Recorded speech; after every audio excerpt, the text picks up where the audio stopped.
देवराज नाम का ब्राह्मण जो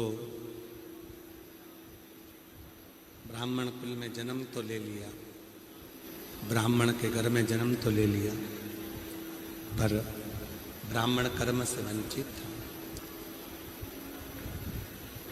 वो ब्राह्मण कर्म नहीं करता है।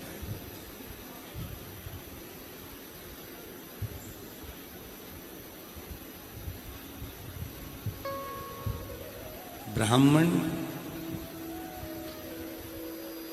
घर में जन्म ले लेना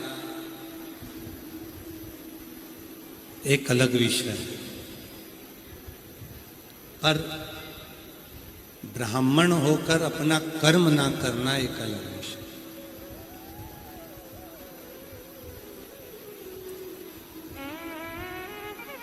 संसार में जितने भी मनुष्य जन्म लेते हैं वो 4 वर्ण के हो जाते हैं।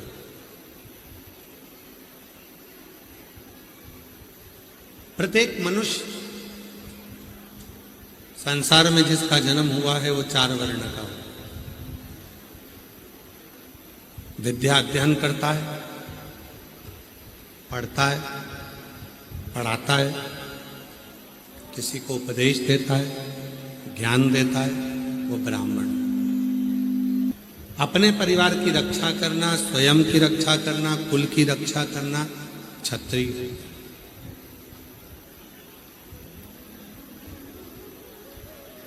धन एकत्रित करना, उस धन का सदुपयोग करना वैश्य। और स्वयं की सेवा करना, दूसरे की सेवा करना वो शूद्र। आज दुनिया के लोगों ने क्या करा कि ब्राह्मण को, क्षत्रिय को, वैश्य को और शूद्र को, चारों को विभाजित कर, चारों को बांटने का कार्य किया। पर शिव महापुराण की कथा कहती है कि भगवान जब मनुष्य का जन्म देता है, मानव की देह देता है, तो उसको केवल एक बनाकर भेजता है, वो मनुष्य।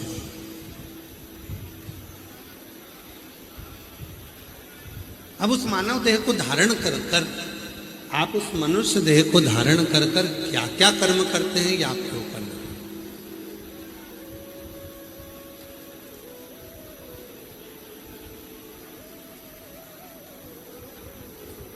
क्या कर्म कर रहे हैं ये आपके ऊपर निर्भर है।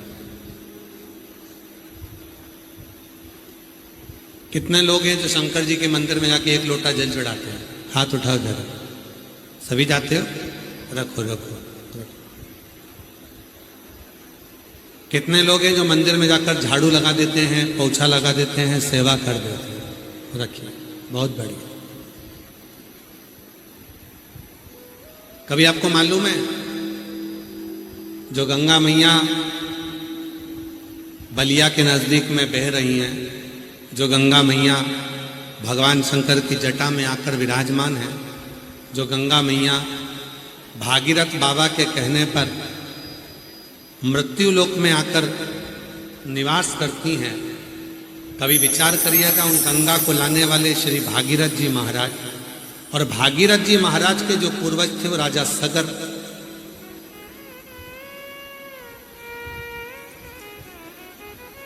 कभी विचार करिएगा कि राजा सगर का जन्म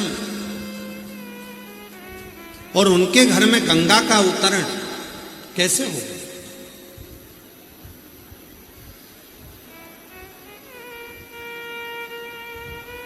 राजा सगर के पिताजी बाहु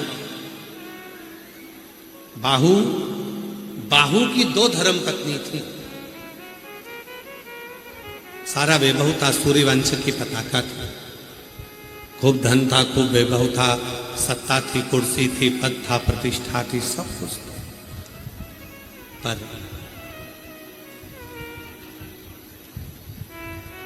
कुछ लोगों ने साथ बनाया, मित्र बन गया, और मित्र बनकर धीरे धीरे उसको गलत मार्ग पर लेकर चले गए और उसको अहंकार उत्पन्न करा।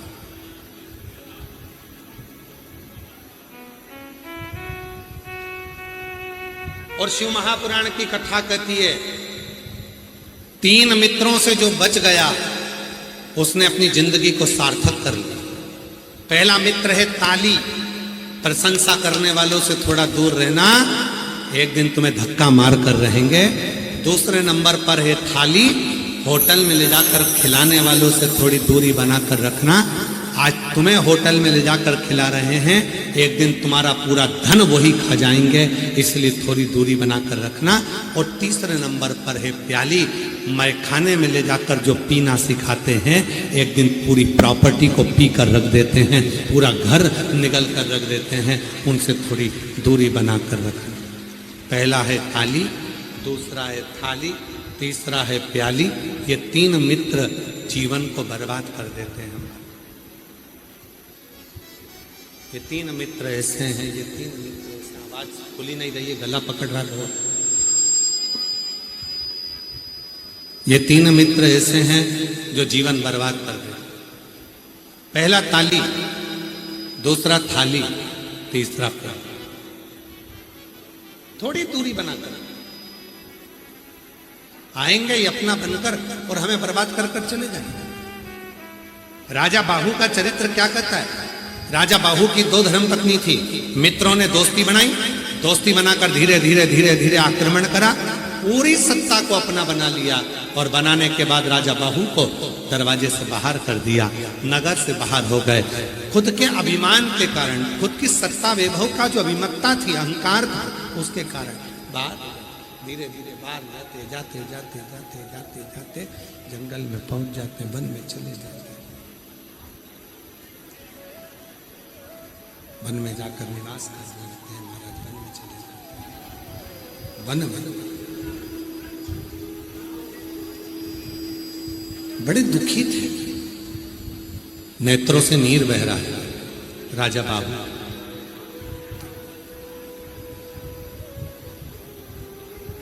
राजा बाहु अपने अंतिम क्षण में आए, प्राणों को त्याग दिया। राजा बाहु की धर्म पत्नियां दोनों विलाप करने लगी, रोने लगी। छोटी पत्नी गर्भ से थी, छोटी पत्नी का गर्भ था। इतनी देर में औरव ऋषि का आगमन हो गया। औरव मुनि ने देखा कि गर्भवती नारी भी पति के साथ सती हो रही है और बड़ी रानी भी पति के साथ सती हो रही है। दोनों को देखकर औरव मुनि के मन में बड़ा ग्लानि होने लगा। औरव मुनि के मन में बड़ा ग्लानि, बड़ा दुख। औरव मुनि के मन में बड़ी ग्लानि हुई कि ये अपने पति के साथ सती हो रही है। पति के साथ, आवाज क्लियर करो, क्लियर आवाज करिए। अपने पति के साथ सती हो रही है।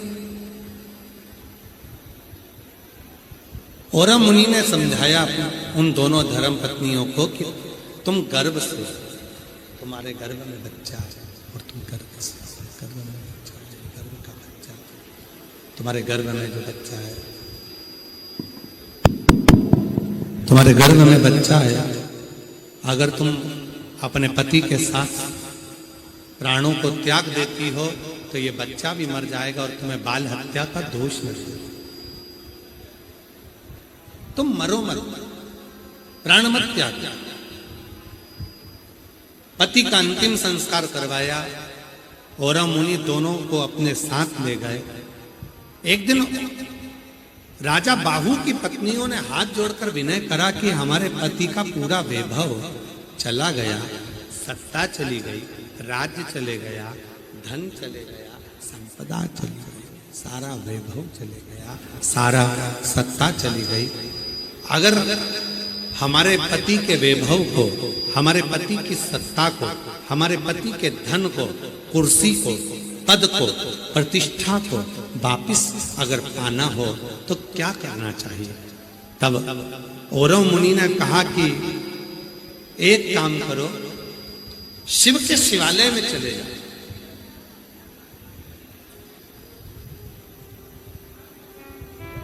और शिवालय में जाकर थोड़ा सेवा करो, झाड़ू लगाओ, पोछा लगाओ, पोता लगाओ।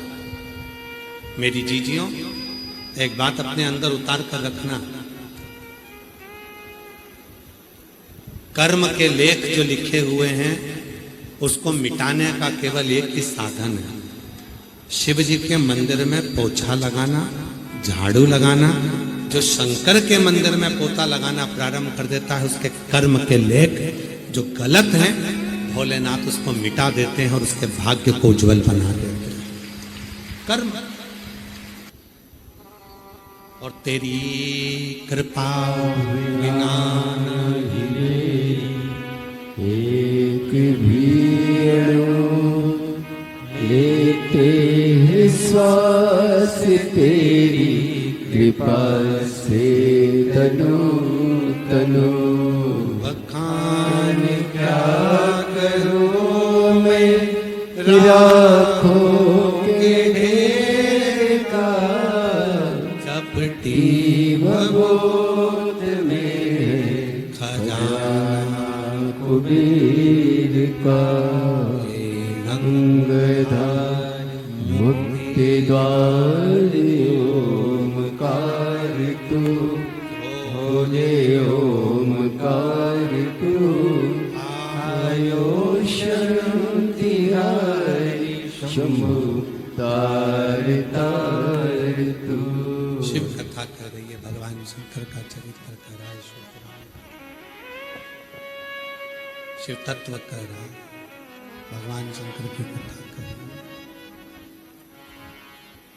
अगर मंदिर में झाड़ू लगा रहे हैं, पोछा लगा रहे हैं, सेवा कर रहे हैं, उसका फल मिलता है, वो फल प्राप्त जरूर होता है। बस आपका समर्पण मूल है, सबसे ज्यादा मूल है आपका समर्पण। कितने समर्पित भाव से, कितने प्रेम से, कितने समर्पण के साथ आप भगवान शंकर की आराधना कर रहे हैं, भगवान शिव की साधना कर रहे हैं। आपका कितना समर्पण है। एक बाहु राजा की दो धर्मपत्नी, बाहु राजा की दो धर्मपत्नी, छोटी रानी गर्भ से है, छोटी रानी गर्भ से है।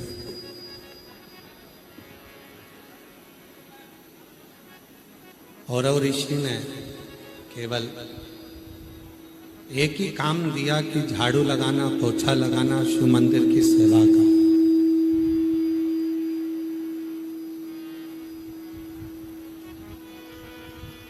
केवल शिव मंदिर की सेवा का क्या फल मिला? शंकर जी के मंदिर की सेवा का फल कोई दुनिया का व्यक्ति नहीं दे सकता। देगा तो तुम्हारी उस नौकरी की तनख्वाह मेरा महादेव ही देगा। शिव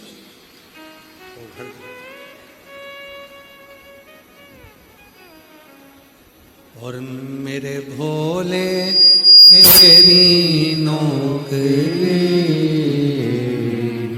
सबसे बढ़िया है, सबसे खरी हो। भोले बाबा तेरी नौकरी सबसे बढ़िया है, सबसे खरी। दरवाजे की चाबी, बोलो बोलो बोलो, सबसे बढ़िया है, सबसे करी। जब से तेरा गुलाम हो गया, तब से मेरा इनाम हो गया।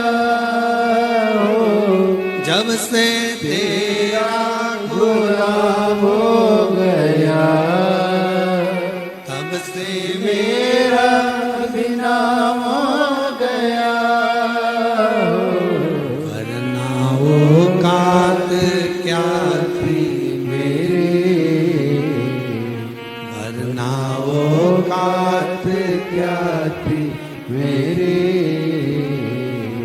सबसे बढ़िया है सबसे गरीब। भोले बाबा तेरी नौकरी सबसे बढ़िया है सबसे गरीब। भोले बाबा तेरी नौकरी सबसे बढ़िया है सबसे गरीब। शिव की चाकरी का फल क्या मिलेगा ये वही जान सकते। शंकर जी के मंदिर में सेवा का फल क्या मिलेगा ये वही जान सकता। शिव के मंदिर की सेवा करने का फल आप तो केवल मंदिर में जाकर एक लोटा जल चढ़ाते हो।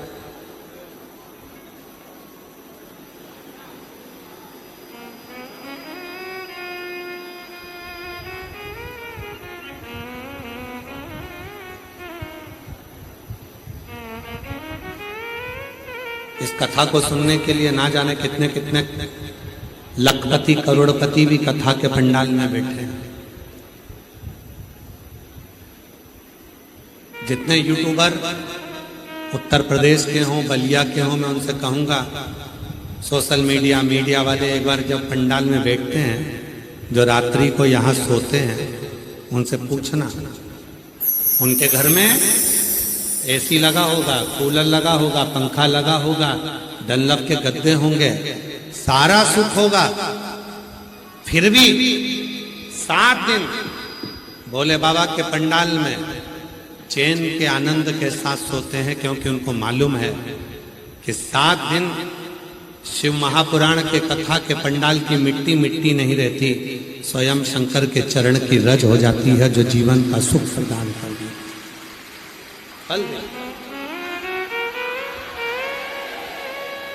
ये केवल मिट्टी नहीं है, क्या देगी, कैसे। और आप लोगों से भी निवेदन है, कथा में आओ, शांति से बैठकर कथा को श्रवण करो, आरती हो, आरती के बाद में जब यहाँ से जाओ, मिट्टी को थोड़ा नमन कर कर, प्रार्थना कर कर, प्रणाम कर कर अपने घर जहाँ बैठते हो उसी स्थान पर, जब घर पर जाते हो उसी भूमि को नमन कर